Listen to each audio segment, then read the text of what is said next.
What's going on, everybody? What's going on, man? This is your boy Demetrius with the PPP Panthers Prime Podcast. Hey, man, we're going to do this real quick because it's late and I got to be to work in the morning. But I want to come to you guys with episode 2. I'm going to be doing this series called Expectations and Concerns all season long. So my expectations and concerns with the next game that's coming up is going to be a whole series that I'm going to be doing from preseason games all the way into, the regular season. So, get ready for that, man, because it's going to be pretty good. We're going to be doing a lot of Q&A stuff. I put a question inside the community section on, do you guys feel like Thomas Brown is being held back by head coach Frank Wright in the play calling? And I had an overwhelming response of yes, y'all feel that way. So, hey, I'm here for the people, man. I'm here for you guys. I have my own opinion, but this is a platform where everybody has an opinion. Nobody's opinion is shut down. So, that's what it is. Hey, real quick, if you can, go ahead and subscribe to the channel if you haven't. Every subscription helps. It allows me to keep doing what I'm doing. Right now, we are 24 subscriptions away from hitting 500. which is phenomenal, guys. Once we hit 500, I'll be doing a giveaway where I'll be giving away 2 cash apps to random subscribers.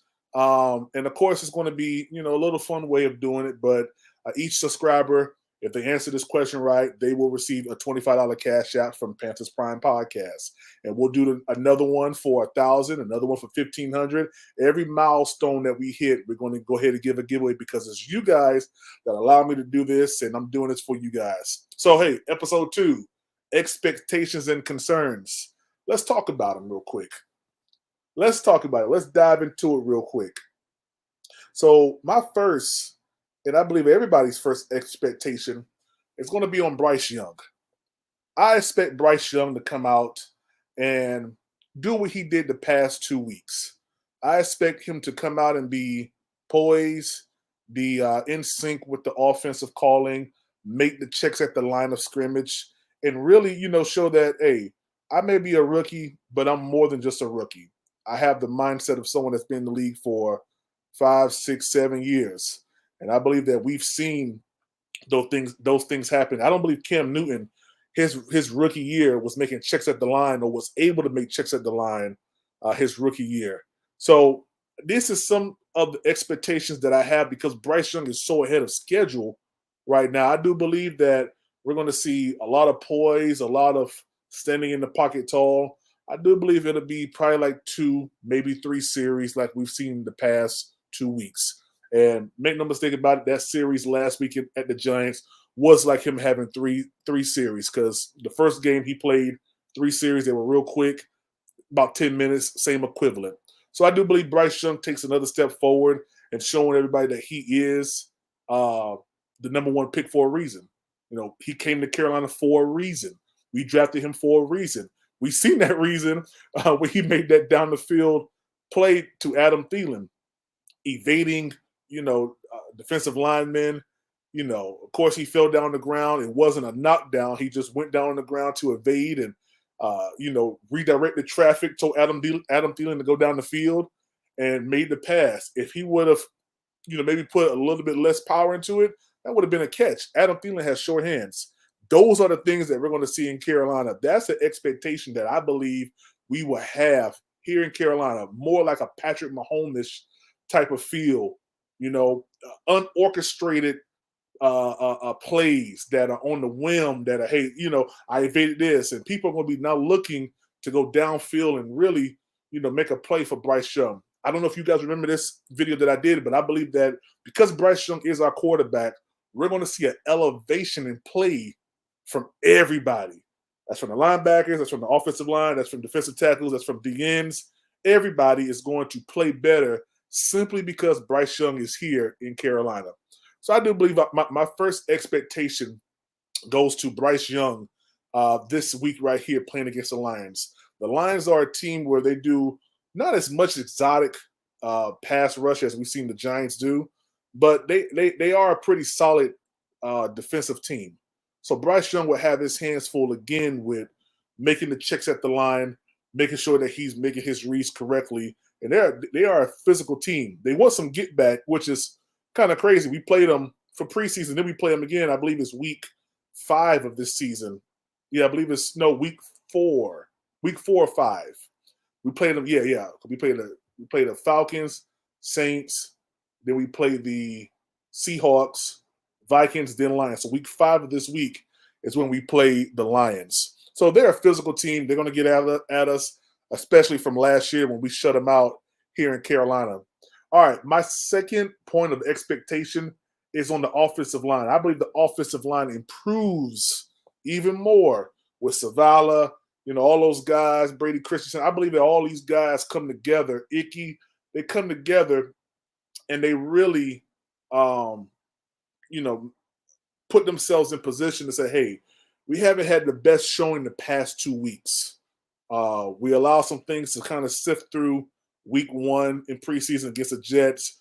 We tried to shore it up a little bit with the Giants game, but I believe that this game here, we're going to see a solid wall for Bryce Young in the offensive line scheme. So I do believe that the offensive line does increase or does improve. My third point would be the defensive line. I believe the defensive line is going to improve, and we will see that pass rush that we didn't see against Daniel Jones on that first drive.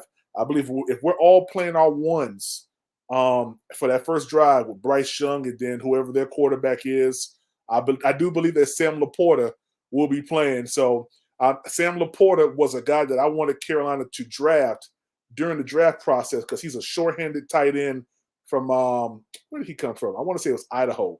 He's a short-handed tight end, man, really, really good. So I do believe that our defense will make a step forward. We will see a lot more pass rush. We will see a lot more getting back to the quarterback in this game. That's an expectation that I have for the Lions because we haven't really seen it much except from Amari Barner, which, by the way, he did get injured for something happened to him today during training camp. Don't know the actual logistics of it. I just know that he was taken back to the training room for an evaluation of some sort. It was hot today in Charlotte. It wasn't as hot as it was on Monday, but it was hot today. So that's to be expected. If it's not something big, we probably would just hear that it was just exhaustion, need to get hydrated. But I think Amari Barner was fine. All right, my fourth point of expectation is Jake Luton. I believe that we see Jake shine this last preseason game. We saw a few glimpses and glamours of it, during the Giants game. He came out on the field, orchestrated a nice 5-play, 51-yard drive with a tutty at the end. I do believe that we see that same thing happen this week here. He's going to show why he needs to be QB3 for the Carolina Panthers. And like I said, I've been beating the Jake Luton, drum since he's been acquired by the Carolina Panthers. I do believe that he has a little bit more than what people have seen. I believe that he has a little bit more intangibles than Matt Corral. I believe he has a little bit more upside than Matt Corral. Even though Matt Corral's young, this is his second year with Jake Luton being inside of his. I think this is maybe his fourth year right now. You have a little bit less expectations of upside, but he has shown nothing but more upside than Matt Corral, given the state of how long he's been in the league. So I do believe that Jake comes out. Don't know how much time. I would love to see them, expound on at least a full quarter, maybe a quarter and a half each. Give Bryce Young his time, and then they kind of split the rest of the game out evenly to kind of get a good look. I would love to see Jake take over in the first part, so that he's not trying to make a play after Matt Corral doesn't get us down the field, which I can only assume is going to happen because it's happened the past 2 games. So I would love to see Jake go first, then bring in Matt Corral. Let Jake run the offense and get us going, man. And I believe that once we see just how good he is without having to be pressured to make a play, I think we'll see why the Carolina Panthers actually did bring this guy in. All right, so my fifth and last expectation that I have for the Carolina Panthers is this right here. Today during the press conference, Frank Wright was asked a question, what's his thoughts on C.J. Henderson? And, Frank Wright said that he's been, exceptionally well. He's been solid. And if you have eyes like I have eyes, you know that that's probably the furthest thing that we've seen. On big plays, he shrinks in big plays.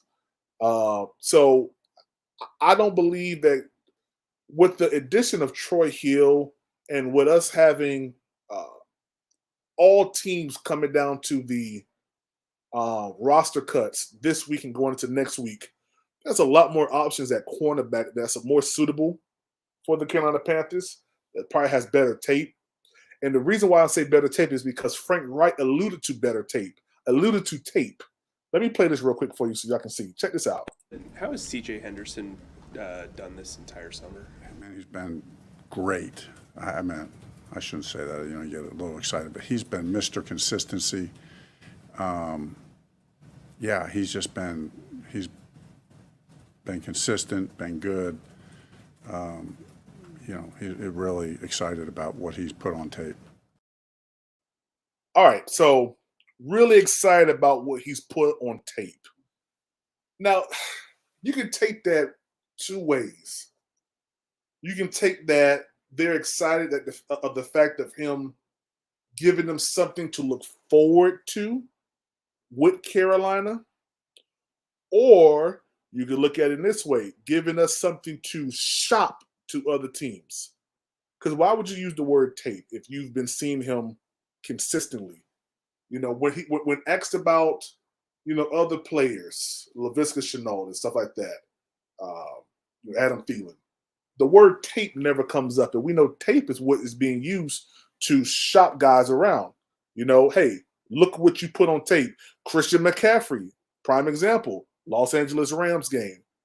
We shopped him around. That whole game was the Christian McCaffrey game to show just how good this guy is in all facets of the game. Even though he has had plenty of tape from past years, this right here was the icing on the cake game. We threw the Christian McCaffrey the whole game, and then less than 3 days later, he's gone. You put that stuff on tape so you can show other teams. So Frank Reich using that word tape has me to believe that they're excited that he's been as consistent, but they know that CJ Henderson is not a long-term end-all to be-all at cornerback for the Carolina Panthers. So I do believe, as my fifth expectation for this week here, that we do see CJ Henderson cut from the Carolina Panthers. Just from me seeing him shrinking big games at big times, I don't believe that he makes it. All right. So that's my expectations. I have 5 expectations. Bryce Young will do good. He will be poised. The offensive line improved. The defensive line improved. Jake Luton will shine during this preseason game. And then CJ Henderson will be cut after this preseason game. Now, I have 3 concerns. 3 simple concerns. My first concern is Laviska Shenault.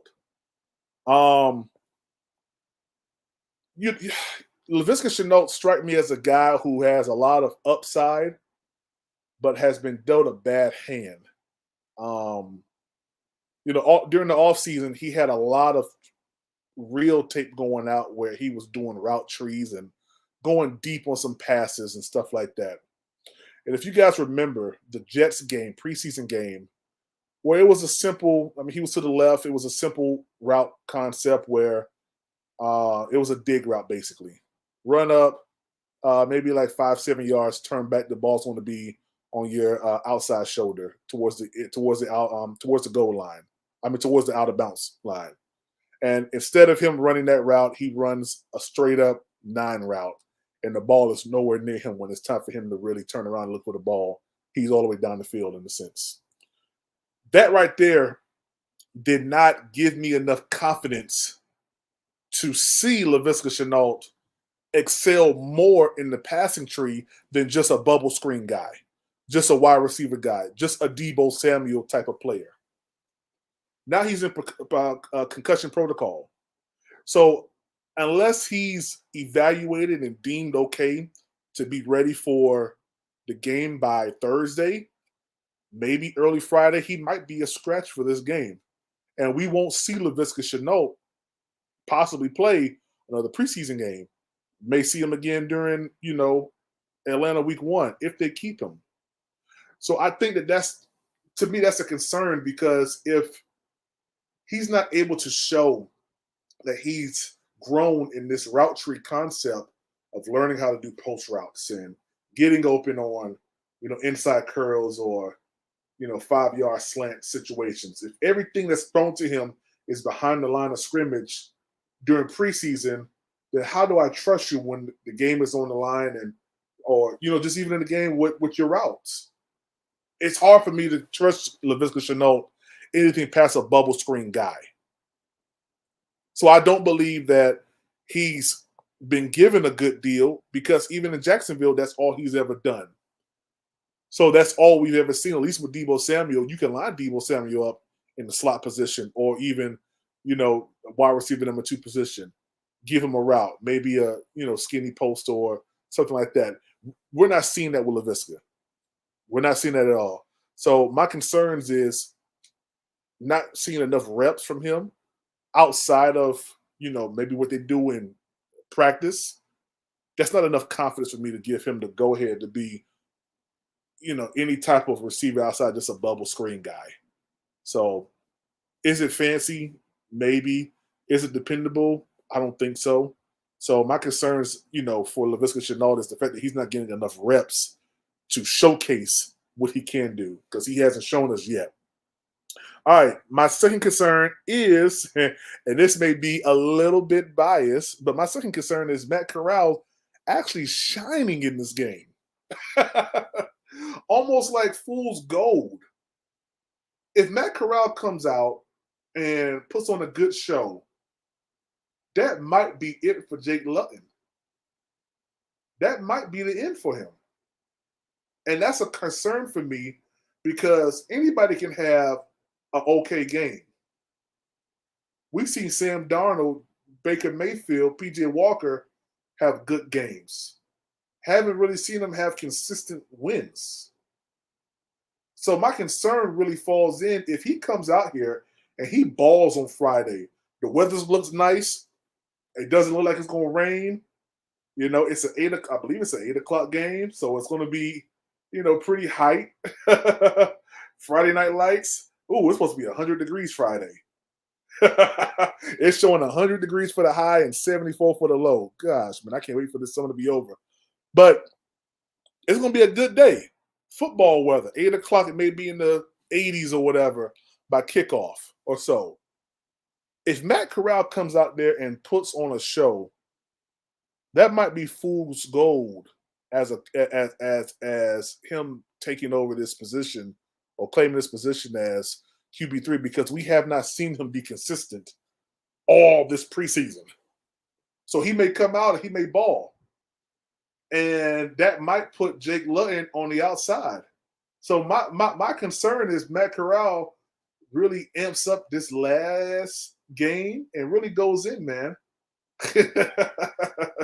And that to me that's fool's gold. That's that's not nothing that's that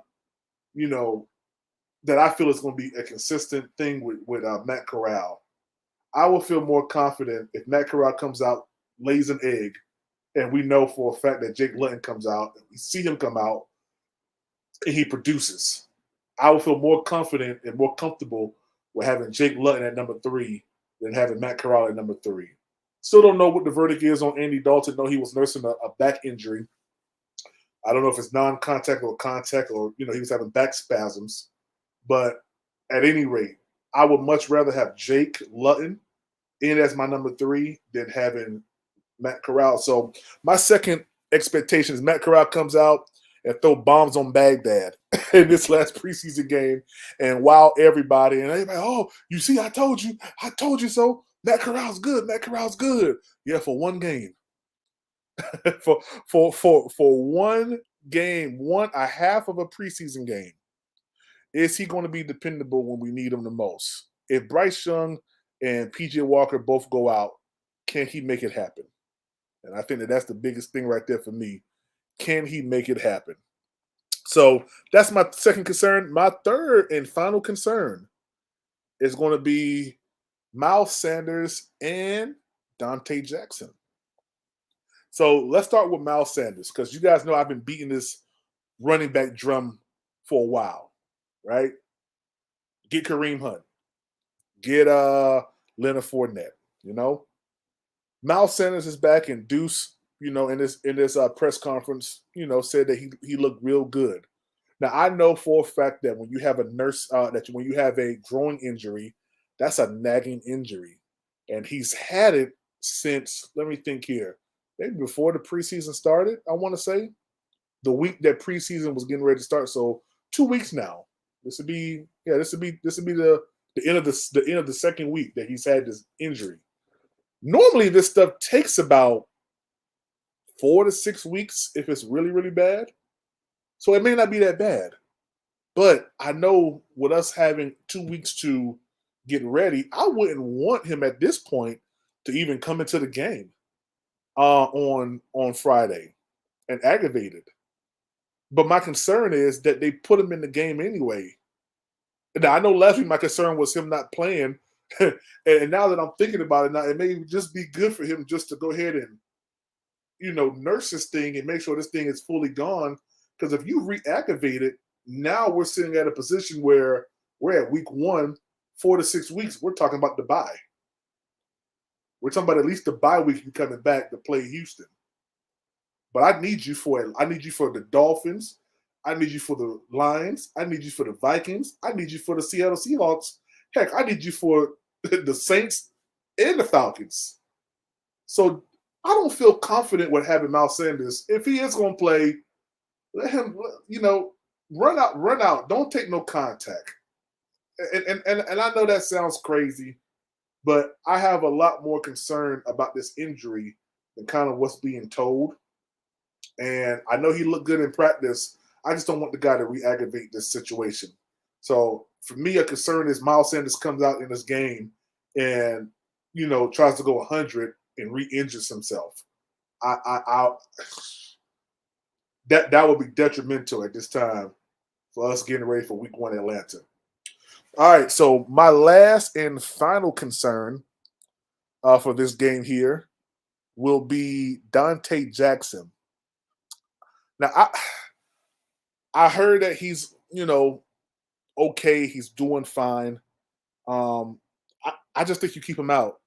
I'm be honest with you. I don't need to see anything else from Dante Jackson during preseason. I think he's done enough. We know what kind of player he is. We know what it is. And this is going to be another conversation. This turf has to go. I know it's a lot more money to maintain real grass, but these non-contact, injuries where guys' cleats are getting stuck inside the turf, it's annoying, man. And when we sit back and we look at it, we call these guys busts. We call these guys, that they can't play, that they're injury prone. But it's really the material that they're running on concrete. If you think about it, that stuff is hard. It's not real grass, it's turf. And it's hard. If your cleats get stuck in that and you try to change directions real quick and your cleats are stuck in it, you're going to hurt yourself, man. So I don't think I want Dante Jackson to come out into this game. I'm going to be honest with you. Not after what happened last week with the Giants where he went down to non-contact. I think we've seen enough from Dante. We don't want him to re-aggravate whatever he's already aggravated in his ankle, which is a separate ankle from, whole separate leg from what the other injury was during last season. I would much rather Dante Jackson just not play this game, but I have a feeling with him being a football player, wanting to be out there and going and, doing this thing, that they're going to put him out there. So my concerns are really for Miles Sanders and D-Jack to just stay out the game. And if they do come in, limited contact, make sure that you just reserve yourself. Get the rep, reserve yourself, man. Just reserve yourself. So man, I did this in less than 30 minutes. That's good. So guys, let's go back over it real quick. My expectations and my concerns. Expectations for this game. Bryce Young excels. He does what he's been doing. We don't see a difference in that. We see maybe an enhance in play calling as well, a little bit more motion, a little bit more pinpoint, passes and, more things orchestrated for Bryce Young to show off his intangibles. Number two, would the offensive line improve? We see more of a wall being held up for Bryce, no leakage coming towards him. I believe that enhances even more this game. Number three, the defensive line improves. I do believe that we'll see more getting back to the quarterback than we saw last week. And specifically, I'm talking about that first drive. I need to see this happen in the first drive. Our ones, their ones. Don't think Brian Burns is going to play. Don't think Justin Houston is going to play. Don't think Derrick Brown's going to play. That's cool. I need to see those other people that are right behind them on the depth chart get some pressure. Because what happened during the season, if one of them goes out, are we just now going to just concede to us not having a pass rush? I need to see that during the first drive. My fourth point for expectation, Jake Luton shines. I would love to see him take the field before Matt Corral does. But if not, give him opportunity to go ahead and have at least about a quarter and a half to go ahead and play with.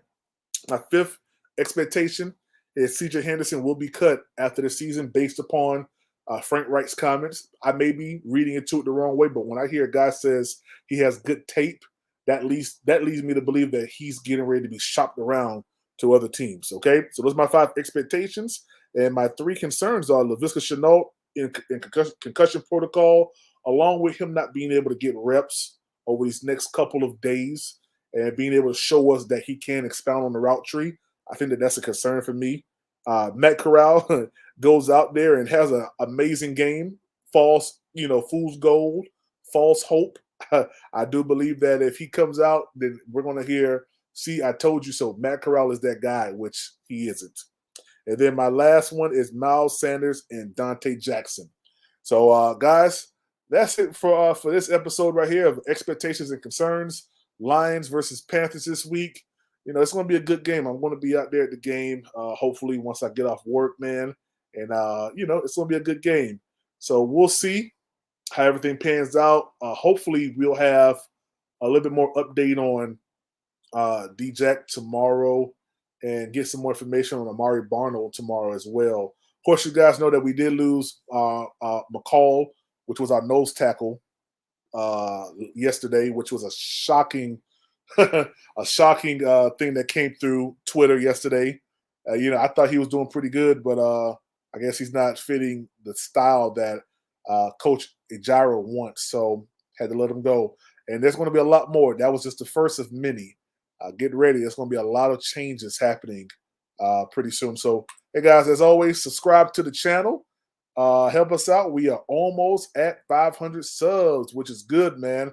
This allows me to keep doing what I'm doing, and just allows a lot of things to happen with giveaways to all the subs, and I'm able to just expand my platform a lot more. We are on Facebook, we are on Twitter or X, we are on Instagram, and we are on TikTok, all up under the same name, Panthers Prime Podcast. If you can, head over to Facebook, go ahead and type in Panthers Prime Podcast, and just like the channel, just like the page, man. We're going to be doing some things on that page as well. So, guys, this is your host, Demetrius, with the PPP, Panthers Prime Podcast. I truly appreciate everybody that's been on this live. I know it's been late, but thank you for rocking with me. The 4 that's been consistently rocking with me tonight. I appreciate you. Hey, we gone. Peace.